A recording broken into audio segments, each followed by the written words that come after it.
नमस्कार, आप देख रहे हैं Koylanchal news Jharkhand.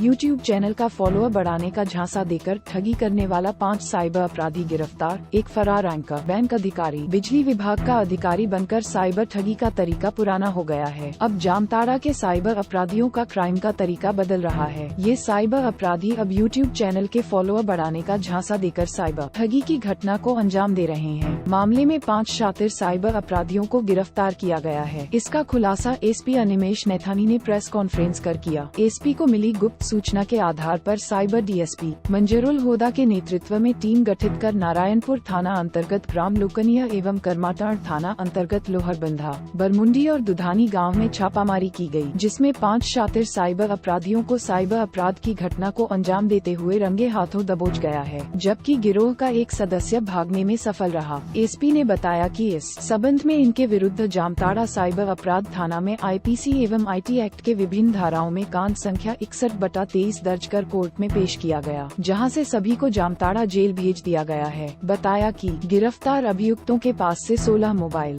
21 SIM card, 1 laptop, 1 bullet और 25,000 रूपए नकद बरामद किया गया है। कहा कि इस बार इनका अपराध शैली अलग था। यूट्यूब चैनल वालों से संपर्क कर फॉलोअर्स बढ़ाने की बात कहकर व्हाट्सएप नंबर पर स्क्रीन शेयरिंग एपीके फाइल भेजकर तथा फोन करके झांसा देकर एपीके फाइल को डाउनलोड करवाना और अपने लैपटॉप के एपीके ऐप पर स्क्रीन शेयर कर ठगी करना था। विशेषकर सीनियर सिटीजन को झांसा देकर बैंक संबंधी डिटेल लेकर गोपनीय नंबर प्राप्त कर ठगी करता था। उन्होंने बताया कि गिरफ्तार राकेश कुमार मंडल और विकास कुमार मंडल पूर्व में भी साइबर अपराध के मामले में जेल जा चुका है। जेल से निकलने के बाद दोबारा साइबर अपराध की घटना को अंजाम दे रहा था।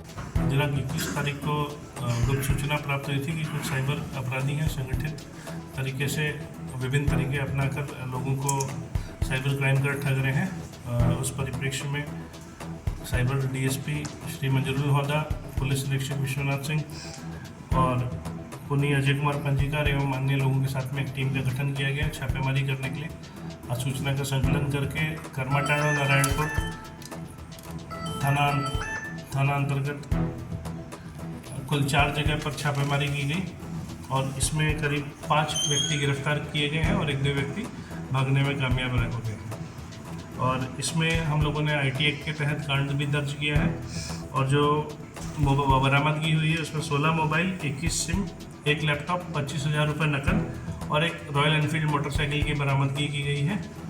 और इसमें जो राकेश कुमार और विकास कुमार मंडल है, इनका पूर्व में आपराधिक इतिहास भी रहा और साइबर के केस में ही 17 और 2018 में क्रमशः ये लोग जेल में भी गए थे और करमाटाड़ थाना से ही इनको जेल भेजा गया था, जो बाहर छूट के इन्होंने वापस इसी प्रकार की गतिविधि में इनकी संलिप्तता सामने आई है। और इनका जो मोडस ऑपरेंडी था वो इस बार उन्होंने अलग तरीके का एमओ यूज़ किया था। इन्होंने लोगों को बताया कि यूट्यूब चैनल वालों से संपर्क किया जो अपने चैनल चलाते हैं, उनको बोला कि आपके सब्सक्राइबर बढ़ गए हैं और आपको पेमेंट मिलेगी, हम लोग यूट्यूब की तरफ से बात कर रहे हैं। और उन्होंने उनसे फाइल बना के एपीके और उनसे मेल आईडी वगैरह मंगा के उनका मेल आईडी चेंज कर दिया स्क्रीन मिररिंग करके। और बाद में उन्होंने उन्हीं के यूट्यूब चैनल पे लोन लेने से संबंधित एक शॉर्ट वीडियो भेजा, जिससे कि उनके सब्सक्राइबर थे जो इजी मनी के चलते लालच में आके उन्होंने अपना डिटेल शेयर कर दिया और वे साइबर क्राइम की ठगी के शिकार हो गए। ऐसा ही अन्य एक मामला हुआ जिसमें उन्होंने कस्टमर केयर वगैरह बन के भी लोगों को कॉल किया और एपीके फाइल्स भेजी और जो फाइल डाउनलोड करने पे उनके मोबाइल का कंट्रोल सब साइबर क्रिमिनल्स के हाथ में चला गया और दूसरी एपीके फाइल में उनके ओटीपी वगैरह उन्होंने चेक कर लिए और उनसे भी साइबर ठगी इनके द्वारा की जा रही है। तो अलग अलग हथकंडा अपनाकर इन्होंने साइबर ठगी की है और जिन जिन लोगों ने झांसे में आकर अपना ईमेल आईडी, पासवर्ड और अपनी गोपनीय जानकारी वगैरह इनके साथ शेयर की है, एपीके फाइल जो डाउनलोड की है, वे लोग इस फ्रॉड और क्राइम में फंसे और उनको पैसा गंवाना पड़ा है। और इसी संदर्भ में और भी सूचना संकलन की जा रही है और पुलिस उपाधीक्षक साइबर के नेतृत्व में आगे भी इस प्रकार की छापेमारी जारी रहेगी। सर, यूट्यूब जो चलाते थे वो कहाँ के हैं? उसका जो मोबाइल और लैपटॉप भी एक बरामद हुआ है। उससे जो यूट्यूब चैनल ओनर्स से भी हम लोग संपर्क में हैं और अभी उनका भी बयान हम लोग कांड में अनुसंधान के तहत हम लोग लेते हैं। पुरानी पेंशन बहाली की मांग को लेकर रेल कर्मचारियों का हड़ताल तय माना जा रहा है। धनबाद रेल मंडल में ईसीआर के यूके 14 ब्रांच में हड़ताल को लेकर रेल कर्मियों का विचार जानने के लिए स्ट्राइक बैलेट का प्रयोग आज से शुरू हुआ और मतदान 21 और 22 नवंबर तक चलेगा।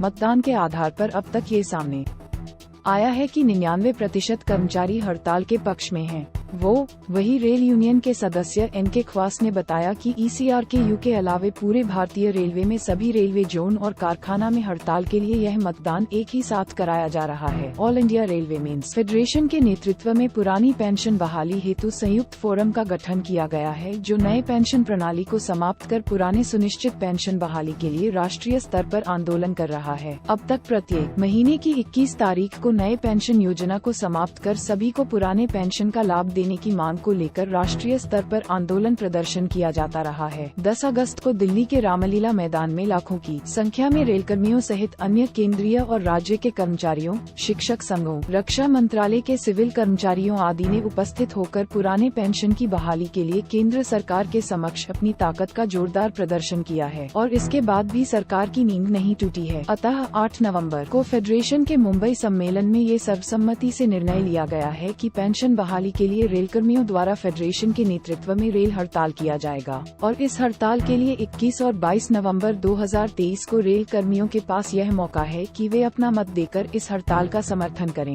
मेंस फेडरेशन के आह्वान पर और हमारे ईस्ट सेंट्रल रेलवे कर्मचारी के आदेशानुसार हम लोग 21 और 22 तारीख को सेक्रेट बैलेट स्ट्राइक के लिए कर रहे हैं और इसका जो परिणाम आएगा वो परिणाम जो है हम लोग भेज देंगे हमारे उच्च AIRF को और हमारे केंद्रीय ECRKU के मेन कार्यालय में।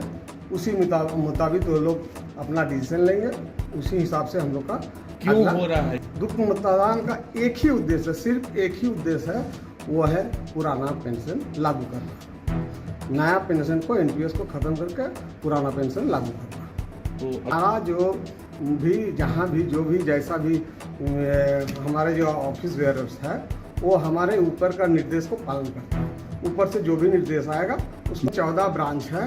14 ब्रांच में प्रत्येक ब्रांच से 5-6 जगह हमारा कैंप लग रहा है। उस हिसाब से हमारे यहाँ से 50 से ज़्यादा डिवीजन में हमारे ये कैंप चल रहा है। ये प्रक्रिया हो रहा है कि 2004 के बाद जो भी कर्मचारी नियुक्त हुए हैं उसे न्यू पेंशन स्कीम में सरकार अपना मनमानी ढंग से लागू कर दिया गया, जिसमें पेंशन की गारंटी नहीं है। इसमें 2004 के बाद जो भी कर्मचारी नियुक्त हुए हैं उनकी पुरानी पेंशन की तरफ फैसिलिटी नहीं मिलेगी, जिससे रिटायरमेंट के समय पुराने पेंशन में लाभ है कि आपको 50% वेतन का मिलेगा आपको पुरानी पेंशन, और नया पेंशन में है आपका कि इसमें कोई फिक्स नहीं है, आपको 2000 मिलेगा कि 4000 मिलेगा। शेयर बाजार की तरह रहेगा। शेयर बाजार में जो इसका वैल्यू रहेगा हमारा, उसी आधार पर पेंशन मिलेगा। इसमें कोई हमारा जिसमें कर्मचारी का भविष्य नहीं है। पूरे ऑल इंडिया रेलवे में सभी डिपार्टमेंट्स का आदमी ये वोटिंग कराया जा रहा है 21 और 22 तारीख को। 21 नवंबर और 22 नवंबर को ऑल इंडिया रेलवे में AIRF के आह्वान पर हम लोग वोटिंग कर्मचारी से करा रहे हैं, जिससे कि हम लोग सहमत कि कितना मेरे कर्मचारी हड़ताल के पक्ष में है।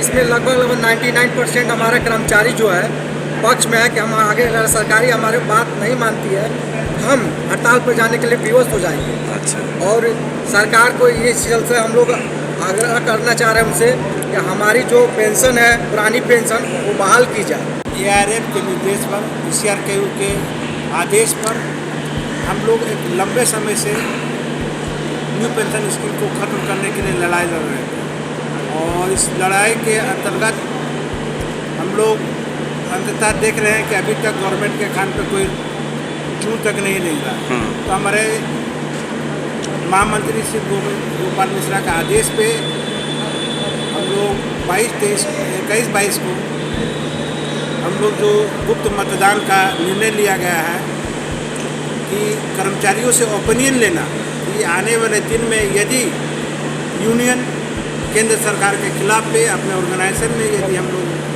हड़ताल करने जा रहे हैं तो कर्मचारियों का क्या व्यू है। तो अभी तक जो हम लोग मतदान सुबह 8 बजे चालू किए हैं, सुबह तो हम लोग बूथ बनाकर चालू किए थे, क्योंकि हम लोग वर्किंग पॉइंट पर हैं। तो यहाँ पर देख रहे हैं कि सारे लोग काम छोड़कर नहीं आ पा रहा है, तो हमारे ऊपर से आदेश था कि आप लोग वर्किंग पॉइंट पर जाकर मतदान कर्मचारियों से करवाइए। तो हम लोग अब वर्किंग पॉइंट पर जा रहे हैं। इसी तरह के न्यूज़ को देखने के लिए हमारे कोयलांचल न्यूज़ को सब्सक्राइब करें। धन्यवाद।